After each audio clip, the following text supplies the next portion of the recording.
OBD de trouble code description technique un circuit de commande de profil d'arbre à cam coincé sur la rangée 2. Qu'est-ce que cela signifie?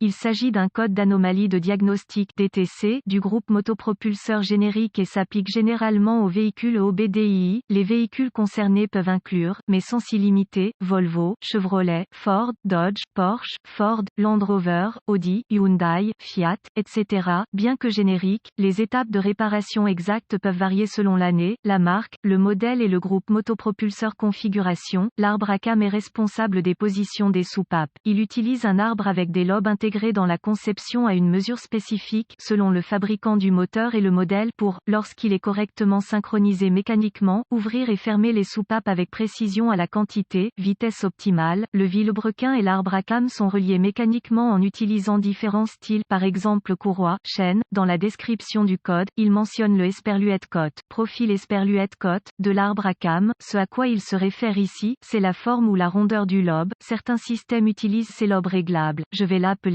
pour intégrer précisément une Esperluette cote, conception de lobe Esperluette cote, plus efficace à des moments donnés. Celles-ci sont avantageuses car, à différents régimes et charges du moteur, le fait d'avoir un profil d'arbre à cam différent peut augmenter l'efficacité volumétrique, entre autres avantages, en fonction des exigences de l'opérateur. Il est important de noter que, la plupart du temps, il ne s'agit pas d'un autre lobe physique. Les fabricants imitent un Esperluette cote, nouveau lobe Esperluette cote, en utilisant différentes stratégies, à des composants de culbuteurs commutables, réglables. La lettre Esperluette cote, 2 Esperluette cote, dans la description est extrêmement précieuse dans ce cas. Non seulement l'arbre à cam pouvait être de chaque côté, mais il pouvait y avoir 2 arbres sur chaque culasse. Il est donc important de clarifier avec quel arbre à cam vous travaillez avant de continuer. En ce qui concerne les banques, la banque 1 sera celle avec le cylindre croisillon 1. La plupart du temps, B se réfère à l'arbre à cam d'échappement et A se réfère à l'arbre à cam d'admission. Tout dépend du moteur avec lequel vous travaillez, car il existe d'innombrables modèles différents qui modifieront ces procédures de diagnostic en fonction de celui que vous possédez. Reportez-vous au manuel d'entretien du fabricant pour les détails. Le CM, Engine Control Module, illumine le CEL, Check Engine Light, avec P003F et les codes associés lorsqu'il détecte un dysfonctionnement dans le circuit de commande de profil d'arbre à cam. P003F est défini en cas de blocage sur le circuit de la banque 2. Quelle est la gravité de ce DTC?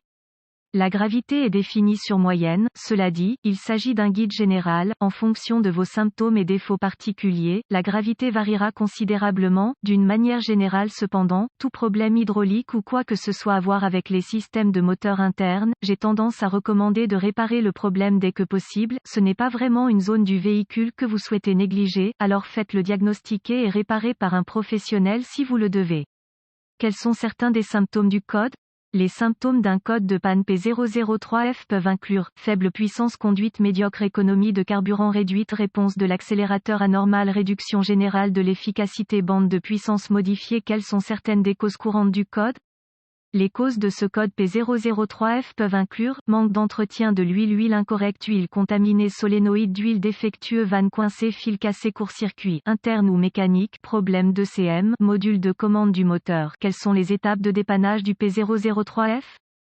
Étape de base degré 1. La première chose que vous devrez faire ici est de vérifier l'intégrité générale de l'huile que votre moteur utilise actuellement. Si le niveau est correct, vérifiez la propreté de l'huile elle-même. S'il est noir ou de couleur foncée, remplacez l'huile et le filtre. De plus, gardez toujours un œil sur votre programme d'huile. Ceci est extrêmement important dans ce cas car, lorsque votre huile n'est pas entretenue correctement, l'huile peut lentement se contaminer. Il s'agit d'un problème car l'huile qui a accumulé de la saleté ou des débris peut provoquer des dysfonctionnements dans les systèmes hydrauliques du moteur, c'est-à-dire le système de contrôle du profil d'arbre à cam. Les boues sont une autre conséquence du manque d'entretien de l'huile. Elles peuvent également provoquer des dysfonctionnements dans différents systèmes de moteur.